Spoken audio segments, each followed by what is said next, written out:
Siempre pensé que mi vida era el resultado de haber tomado las decisiones correctas. Me gradué con honores, publiqué 3 libros que se volvieron bestsellers internacionales y dirigía una firma editorial que había fundado desde cero. Vivía en un penthouse con vista al Central Park y viajaba por el mundo en primera clase. Pero nada, absolutamente nada, me hacía sentir más realizada que despertar cada mañana con el beso de mi esposo, Julian. Julian era de esos hombres que parecen haber sido diseñados por el destino para ser perfectos, atento, educado, con una sonrisa que podía apagar cualquier tormenta. Nos conocimos en una gala benéfica en Manhattan. Yo estaba presentando uno de mis libros y él, un reconocido asesor financiero, había sido invitado como patrocinador del evento. Desde que cruzamos miradas, algo se activó dentro de mí. Él no fue como los demás hombres que se sentían intimidados por mi independencia. Él me escuchó, me admiró, o al menos eso creí. Durante años fuimos la pareja de portada. Celebrábamos nuestros aniversarios en París, nuestras navidades en Aspen y los veranos en la Riviera Francesa. Compartíamos la agenda, las inversiones, las decisiones. O eso creía yo. Nuestro matrimonio era admirado por todos, incluso envidiado. Y en medio de esa burbuja dorada, jamás me detuve a preguntarme si todo eso era real o solo una proyección cuidadosamente construida. Recuerdo que una vez una amiga cercana me dijo en tono de broma: «Carla, si Julian tiene algún defecto, debe estar encriptado en otro idioma». Nos reímos las dos. Ahora entiendo que lo estaba. Estaba encriptado en gestos, en silencios, en omisiones tan sutiles que parecían inofensivas. Todo empezó con pequeños detalles. Una noche, Julian no regresó a casa a la hora habitual. Me dijo que una reunión se había extendido, que se había quedado atrapado en un tráfico infernal en la FDR Drive. Al principio no dudé. ¿Por qué lo haría? Él era puntual, metódico. Pero esa noche, su camisa tenía un perfume distinto. No era el mío. Al día siguiente, me trajo flores. Lirios blancos, mis favoritos. Dijo que pensó en mí mientras salía del trabajo.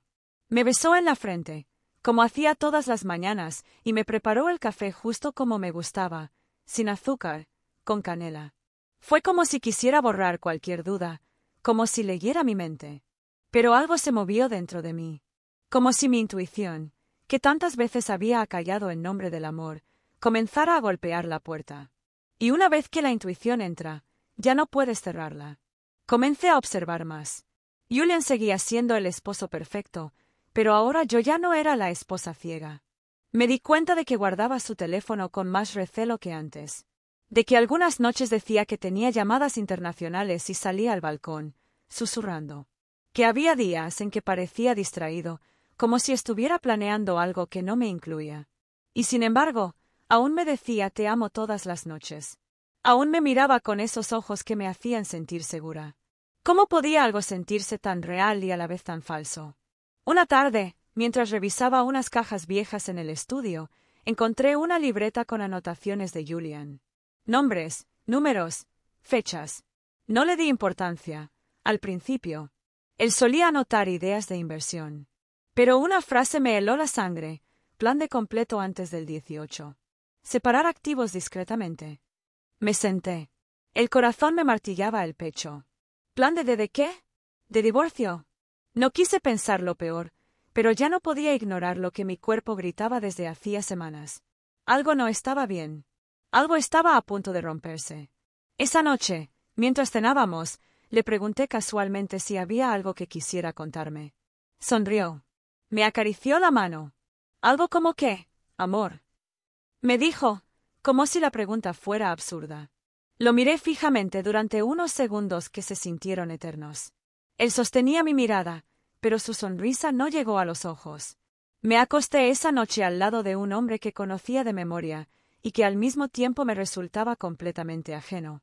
Miré al techo en la oscuridad, preguntándome cuánto tiempo llevaba viviendo con un extraño. Cuánto tiempo llevaba creyendo que tenía un matrimonio perfecto, mientras él tejía en silencio la traición más calculada. No lo sabía aún, pero estaba a punto de descubrirlo. Era un jueves cualquiera.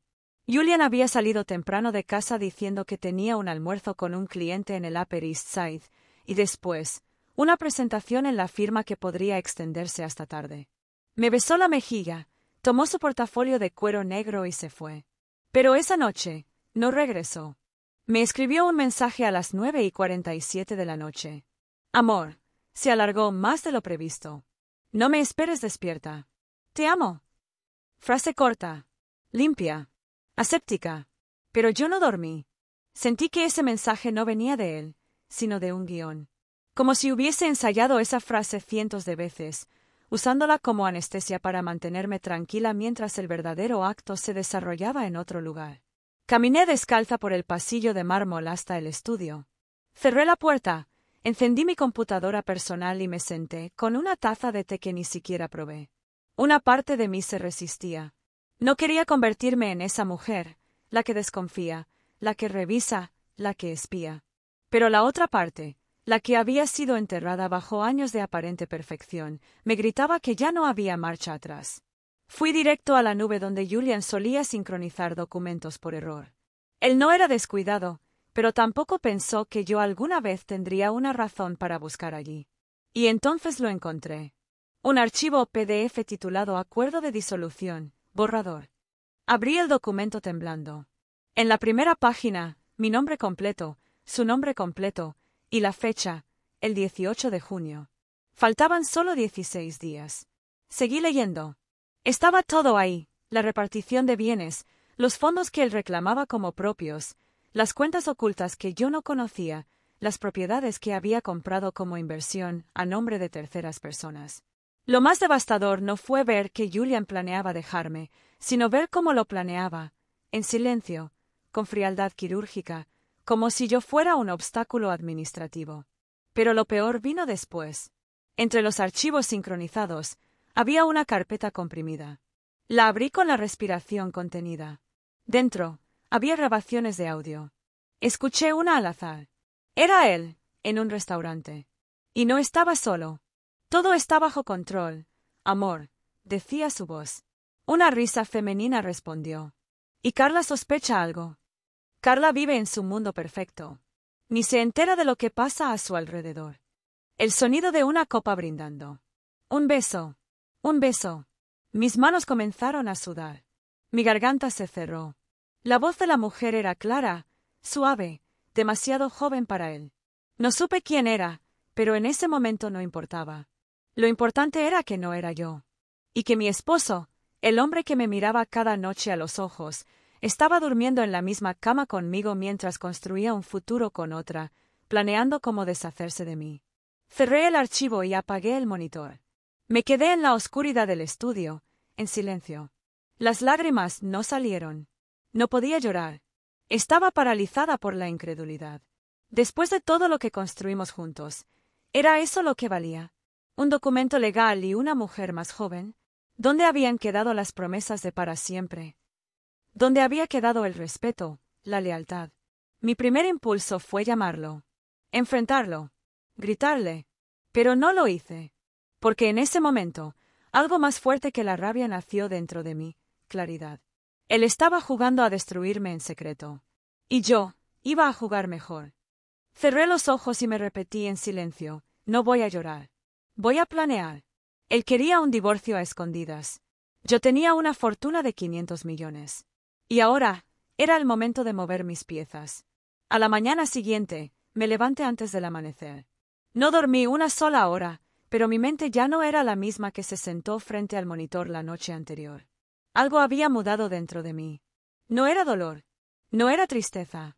Era algo más frío. Más agudo. Era estrategia. Preparé el café como si todo estuviera normal.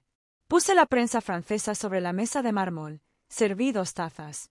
Cuando Julian apareció, con la camisa ligeramente arrugada y el rostro bañado por la frescura artificial del aftershave, me saludó con un beso leve, como siempre. Como si no estuviera a días de intentar arrancar mi vida del suelo. ¿Dormiste bien, amor? Preguntó, distraído. Como una piedra, mentí. Lo observé tomar su café. Había algo repugnante en la rutina ahora. En cada movimiento suyo, cada gesto calculado. Años de convivencia convertidos en un teatro de apariencias. Pero no dije nada. Porque ya no era Carla, la esposa devota. Era otra versión de mí. Una que él no conocía, y que pronto lamentaría haber subestimado. Tan pronto él salió por la puerta, comencé. Llamé a Luciana, mi abogada personal de confianza. Había trabajado conmigo desde antes de mi primer millón. Sabía cómo navegar aguas turbias. Le pedí que viniera sin levantar sospechas. En media hora estaba en mi sala, y cuando le mostré el PDF, el audio y las transacciones ocultas, se quedó en silencio unos segundos. ¿Él no sabe que tú sabes?, preguntó. Aún no. Y quiero mantenerlo así, dije firme. Quiero que crea que está ganando. Que nada ha cambiado. Mientras tanto, necesito mover mi fortuna. Toda. Luciana asintió. Con ella, cada palabra tenía un peso quirúrgico. Me explicó que parte de mi patrimonio estaba aún en cuentas conjuntas, algo que por pura inercia jamás había modificado y que él podría tener acceso. Paí ainda. Había cláusulas no noso acordó prenupcial que podrían ser contestadas judicialmente caso él conseguisse probar alguna instabilidade emocional ou desequilibrio nos ativos durante o proceso de divorcio. Necesito blindarme. Y rápido, insistí. Así comenzó una operación quirúrgica de inteligencia financiera. En los días siguientes, sin que Julian notara, transferimos fondos clave a trusts privados a nombre de una fundación humanitaria que yo controlaba. Movimos acciones de empresas tecnológicas a estructuras legales que él desconocía. Convertimos parte de las reservas en inversiones criptográficas protegidas por múltiples capas de privacidad. Pero no se trataba solo de dinero. También comencé a reunir narrativas. Correo tras correo, mensaje tras mensaje, grabaciones, contratos ocultos. Contacté a mi asesor de seguridad digital para rastrear sus llamadas, identificar a la mujer de los audios. Y lo conseguí. Era Daniela, su asistente ejecutiva en la firma. 20 años más joven. Graduada en marketing. Divorciada. Tenía sentido. Ella era exactamente lo que un hombre en crisis de mediana edad escogería para reinventarse. Pero lo que Julian no sabía es que al acostarse con su asistente, estaba dejando un rastro tan evidente como una mancha de vino tinto sobre mármol blanco. Mientras tanto, en casa, todo seguía igual. Seguíamos cenando juntos, riéndonos de alguna serie de Netflix. Dormíamos bajo el mismo techo. Yo aún lo besaba en la mejilla. Él aún me tomaba de la mano como si todo estuviera bien. Pero dentro de mí, cada sonrisa era un paso más hacia el campo de batalla. Y luego, llegó la oportunidad que yo no esperaba. Una invitación. La madre de Julian cumpliría 70 años y estaban organizando una cena íntima en una villa que habían alquilado en los Hamptons. Su hermana me envió el correo con todos los detalles, pero Julian nunca mencionó nada. Ni una palabra. Esperaba que yo no fuera. Estaba claro. A última hora, una idea me cruzó la mente. Esa sería la escena perfecta para plantar la primera grieta. Respondí al correo de su hermana. Por supuesto. Estaré allí. Con gusto. Julian llegó esa noche y me abrazó como si nada. Pero cuando le mencioné la cena de su madre, su rostro se congeló. Solo por un segundo. Oh, pensé que no podrías ir. Estás tan ocupada últimamente, dijo. Siempre tengo tiempo para la familia. ¿No es así? Nos miramos. Por primera vez, el velo se movió. Y supe que lo sentía. El cambio. La tensión. La sospecha. Pero aún no sabía cuánto yo sabía. Y eso, me daba todas las ventajas. La villa en los Hamptons era de esas que parecían esculpidas para aparecer en revistas de lujo. Techos altos, mármol italiano, ventanales que se abrían hacia el océano. Había chefs privados, camareros en traje, músicos de jazz tocando en vivo y un jardín iluminado por faroles de cristal. Apenas crucé la entrada, sentí como las miradas se giraban hacia mí.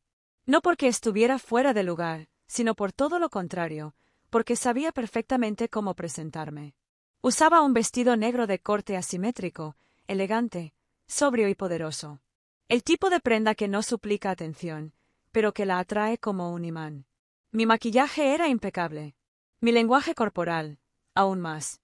Julian estaba junto a su madre, que parecía encantada. Él no me había mencionado en absoluto. Lo supe porque cuando me acerqué, la sorpresa fue evidente. «Carla, qué maravilla que hayas venido», dijo su madre, abrazándome efusiva. No me lo habría perdido por nada, respondí con una sonrisa contenida. Julian, por su parte, tardó unos segundos en reaccionar. Su gesto habitual de control se desmoronó brevemente, pero lo disfrazó con un beso en la mejilla y una frase falsa. Me tomó por sorpresa. Pensé que tenías una reunión. La pospuse. Algunas cosas son más importantes. No tenía que decirlo, pero lo hice igual. Mi presencia era una declaración. Una advertencia velada. Yo no era un peón. Era la reina. Durante la cena, me dediqué a observar. Daniela también estaba allí. No como invitada, sino como apoyo logístico del evento. Coordinaba discretamente a los camareros, hablaba por teléfono en la terraza, revisaba la lista de vinos. Pero yo la vi. Y ella me vio. La tensión era densa como el aire antes de una tormenta. Me acerqué a ella con la copa de vino en la mano. Daniela, ¿verdad? Pregunté suavemente. Ella casi dejó caer su iPad. Se recompuso. Sí, señora Morales. Puedes llamarme Carla. He escuchado cosas muy buenas sobre tu trabajo. Mi esposo confía mucho en ti.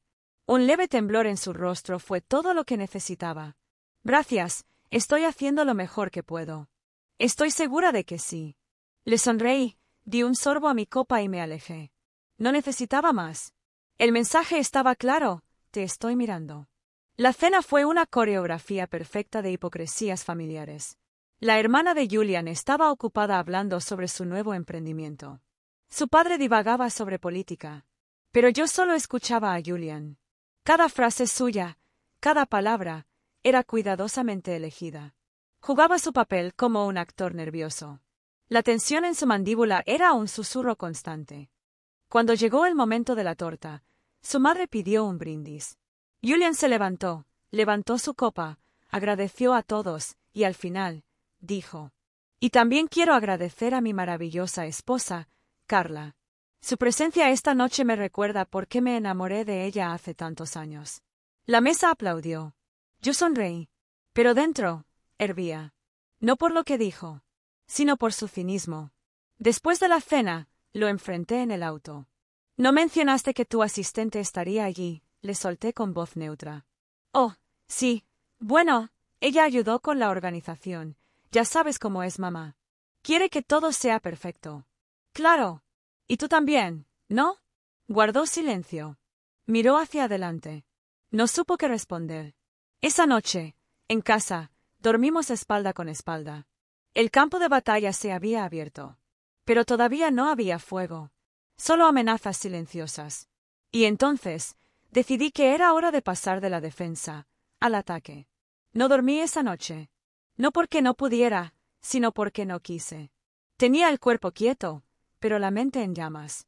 Contaba mentalmente los días, los movimientos, las mentiras. Los silencios de Julian se habían vuelto más reveladores que cualquier palabra. Al amanecer, ya había tomado una decisión. No esperaría más. No confrontaría. No lloraría. Haría lo que mejor sabía hacer, actuar con inteligencia. Ese mismo día, me reuní con Richard, el abogado que me había ayudado a establecer mis holdings internacionales años atrás. Era uno de los pocos hombres en los que realmente confiaba.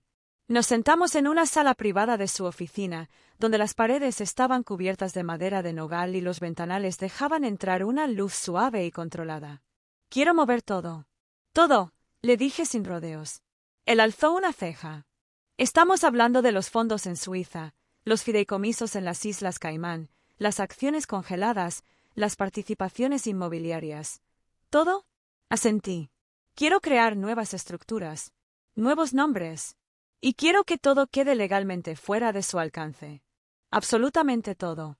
Antes de que él mueva una sola pieza, quiero haber vaciado el tablero. Richard me miró durante unos segundos largos. Luego asintió. Lo haremos como siempre, rápido, limpio y legalmente impenetrable. Pero Carla, esto es una declaración de guerra. No, Richard. Esto es una respuesta. Mientras tanto, en casa, Julian actuaba como si nada. Seguía con sus cenas fingidas, con sus mensajes tardíos, con sus reuniones de última hora. Creía que yo seguía siendo la misma. La esposa dulce, confiada, que nunca preguntaba demasiado. Una noche, fingí dormir. Lo vi deslizarse fuera de la cama, tomar su teléfono y entrar al baño. A los minutos, la luz azul bajo la puerta lo delató. Estaba escribiendo. A alguien que no era yo. Lo sabía. Pero necesitaba pruebas. Así que recurrí a alguien inesperado, Marcela, mi antigua asistente, una genio en ciberseguridad que ahora trabajaba como consultora privada. La contraté por fuera, bajo otro nombre. Le pedí acceso a sus correos, su nube, sus mensajes y, lo más importante, a su calendario privado.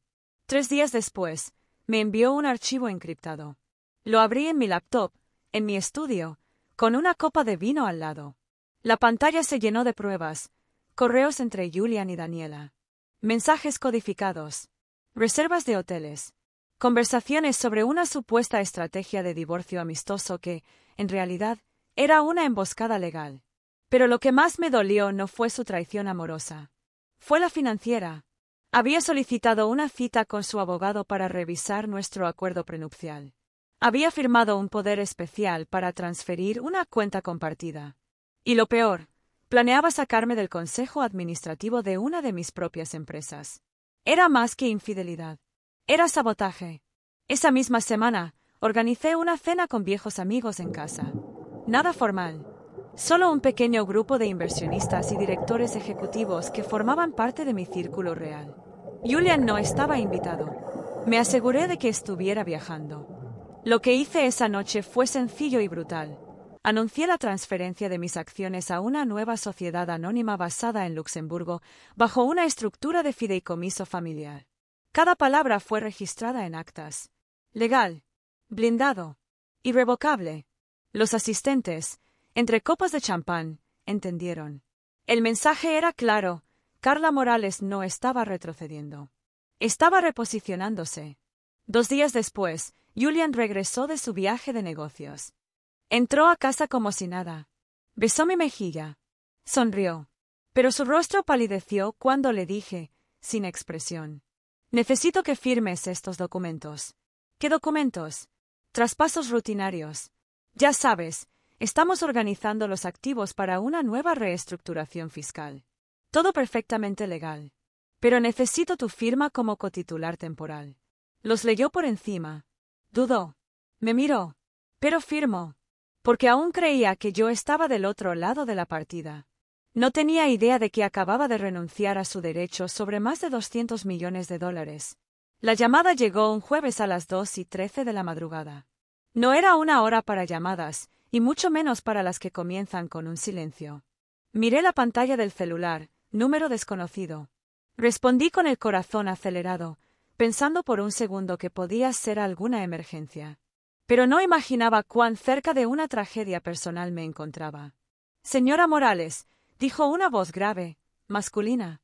Disculpe que la contacte a esta hora, pero esto no puede esperar. Me incorporé en la cama, con el cuerpo en tensión. ¿Quién habla? Soy Víctor León. Trabajo para la firma que representa a su esposo. Y aunque esto podría costarme el empleo, creo que usted tiene derecho a saber lo que él está haciendo. Durante los siguientes 30 minutos, escuché sin interrumpir.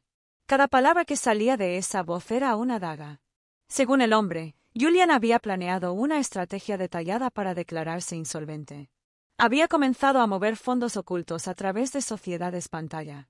Su idea era fingir que había perdido todo en una mala inversión, mientras intentaba declararse en bancarrota justo antes del divorcio.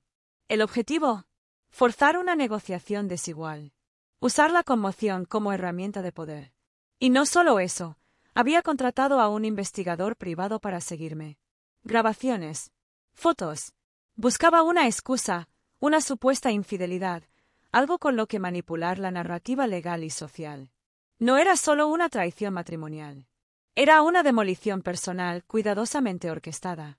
¿Por qué me cuenta esto? Pregunté finalmente, con la voz tan fría como un filo de acero. Hubo un silencio. Porque tengo una hija de su edad. Y lo que él está haciendo no está bien. Colgué sin responder.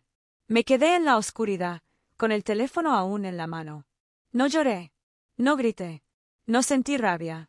Solo una claridad helada, quirúrgica, que me recorrió el cuerpo. Al día siguiente, tomé mi agenda, Borré todas mis reuniones y pasé horas reunida con Richard y Marcela. Ya no era solo una defensa. Era un contraataque. Descubrimos que Julian había utilizado el nombre de un viejo socio, muerto hacía años, para firmar papeles ficticios. Había movido dinero a través de una fundación falsa en Panamá. Incluso había usado una cuenta conjunta para pagar a Daniela un viaje a Dubái bajo el nombre de consultoría ejecutiva. Tenía las pruebas. Todas. Pero no quería presentarlas aún. Necesitaba algo más fuerte. Algo final. Entonces, tomé una decisión audaz. Lo invité a una cena. Preparé todo al detalle. Vestido elegante, vino francés, velas. Julian llegó puntual. Me besó la mejilla, como siempre. Se sentó frente a mí. Por una hora, hablamos como si fuéramos una pareja funcional. Falsamente funcional. En el postre, lo miré fijamente y dije: sé que estás planeando el divorcio. Su mano se congeló a medio camino del tenedor. ¿De qué estás hablando? De la bancarrota fingida. De las fotos. De la cuenta en Dubái. De Víctor León. Sido. Se quedó pálido. Abrió la boca, pero no salió sonido alguno. Tranquilo, continué. No te voy a demandar. Ni a gritar. Ni a hacer escándalo. Pero solo quiero que sepas una cosa. Me incliné sobre la mesa, con una sonrisa tranquila. Ya moví todo. Hace días. El dinero. Las acciones. Las propiedades. Incluso las obras de arte. Todo está fuera de tu alcance. Y pronto, tú también lo estarás. Me levanté, dejé una carpeta sobre la mesa, con copias impresas de los movimientos bancarios y las pruebas de sus fraudes, y salí del comedor. Lo dejé solo. No volvió a dormir en nuestra casa. Una semana después de nuestra última cena, Julian recibió una notificación judicial en su oficina.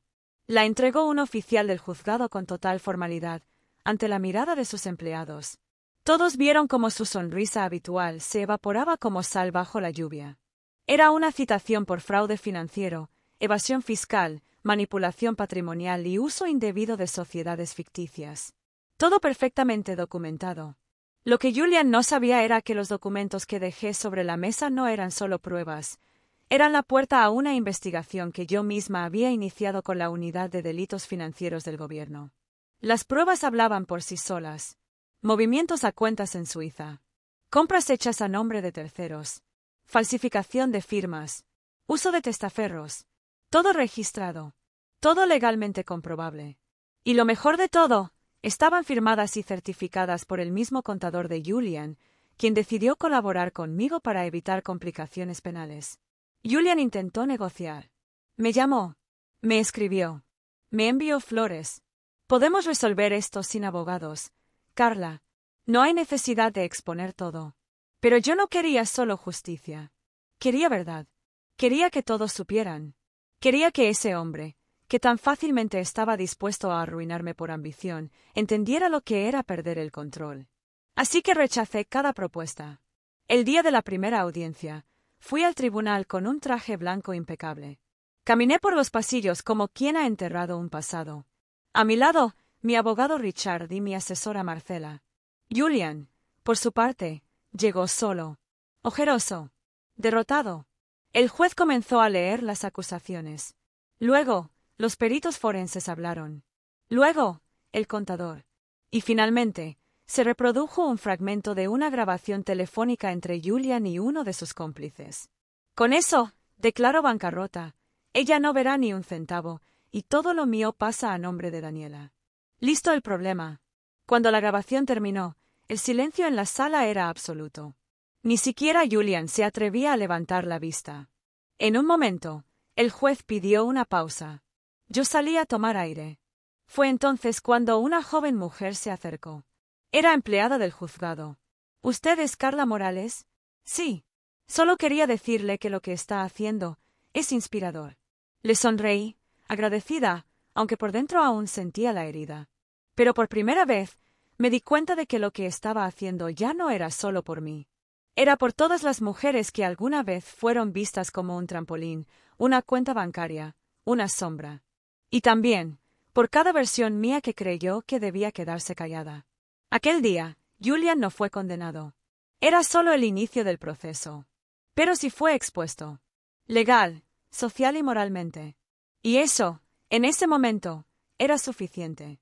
La audiencia había sido solo el principio. A las pocas horas del juicio, varios portales económicos comenzaron a publicar la noticia. Empresario acusado de fraude millonario por su propia esposa, una figura clave del sector energético. No fui yo quien filtró la información. Pero tampoco hice nada para detenerla. Y cuando me contactaron periodistas, esta vez no me escondí. Acepté dar una entrevista exclusiva. No para hablar mal de Julian, sino para hablar de mí. De mi historia. De cómo una mujer puede pasar de la sombra a la sala de juntas. De cómo no tener miedo a perder te da el poder de reconstruirlo todo. La entrevista fue emitida en horario estelar. Millones la vieron. Muchas mujeres me escribieron después, empresarias, empleadas, madres, jubiladas. Todas diciendo lo mismo. Gracias por hablar. Pero la entrevista también trajo consecuencias para Julian. En menos de 72 horas, 2 de sus socios se retiraron de la empresa. Su nombre fue eliminado de la junta directiva de una firma multinacional. Su rostro, una vez símbolo de prestigio en revistas financieras, desapareció como si nunca hubiera estado allí. Una semana después, fui invitada a una conferencia sobre liderazgo femenino en la industria. Acepté. Me presenté con el mismo aplomo con el que enfrenté el tribunal. Esta vez con un vestido rojo, sin miedo a ocupar espacio. Frente a más de 600 asistentes, conté parte de mi experiencia, omitiendo nombres pero no emociones. A veces, el enemigo no viene del mercado. Viene de casa. Y aún así, se lo puede vencer. Cuando terminé, el auditorio se puso de pie. Entre los asistentes, estaba Marta Esquivel, presidenta de un fondo de inversión internacional. Se acercó y me dijo: estamos buscando nuevas socias con carácter. Mujeres que no solo sepan liderar empresas, sino también sobrevivir al incendio. 2 semanas después, cerramos un acuerdo de colaboración. Mi nuevo fondo, Atenas Capital, nacería con una inversión semilla de 200 millones. Mi nombre ya no estaba atado a Julian. Estaba ligado a algo más grande. Algo mío. Mientras tanto, Julian intentaba contener el derrumbe. Envió cartas públicas. Contrató agencias de reputación. Negó todo. Pero la verdad ya estaba en el aire. Y él ya no era el arquitecto de la narrativa. El punto de quiebre vino cuando Daniela, su amante, decidió abandonarlo. Según su entorno, no soportó el escándalo. Se llevó parte de lo que había ganado y desapareció. Julian quedó solo. Empresas cayendo. Procesos judiciales activos. Y lo más doloroso para él, su nombre reducido a un asterisco en la historia de mi éxito. Una noche, recibí un correo electrónico. Era de Julian. Carla, me equivoqué. Pensé que podía controlar todo, incluso a ti. Pero olvidé quién eras antes de mí. O tal vez nunca te conocí de verdad. Si algún día quieres hablar, estaré aquí. Lo leí varias veces. Luego lo archivé sin responder. Porque no quería hablar. Quería avanzar. Pasaron semanas, meses. La vida volvió a su curso, pero para mí, el tiempo se había transformado. Cada amanecer era una oportunidad para reconstruir, para redefinir quién era y qué representaba. En una soleada mañana de otoño, convoqué a una rueda de prensa en el edificio corporativo de Atenas Capital. La sala estaba llena, periodistas, socios, empleados, amigas, incluso algunas mujeres que había conocido en la conferencia meses atrás. Con voz firme, miré a todos a los ojos y dije: no vine aquí a contar una historia de venganza. Vine a contar una historia de poder. El poder que tenemos cuando dejamos de ser víctimas y nos convertimos en arquitectas de nuestro destino. Anuncié el lanzamiento de un programa de mentoría para mujeres emprendedoras, destinado a brindarles las herramientas para proteger sus finanzas, enfrentar adversidades y liderar con confianza. Si algo aprendí en esta batalla, continué, es que la confianza es valiosa, pero la autonomía es imprescindible. No permitamos que nadie nos quite el control de nuestras vidas. La sala estalló en aplausos. Y yo sentí que, finalmente, cerraba un ciclo. Esa noche, mientras caminaba por la terraza, el viento acariciaba mi rostro. Pensé en Julian, en todo lo que habíamos vivido, en la traición y en la fortaleza que había descubierto dentro de mí. No había odio, ni rencor. Había libertad, porque la última jugada no fue destruirlo a él. Fue reconstruirme a mí misma. Con esa certeza, miré las luces de la ciudad y supe que estaba lista para todo lo que viniera. El futuro me pertenecía.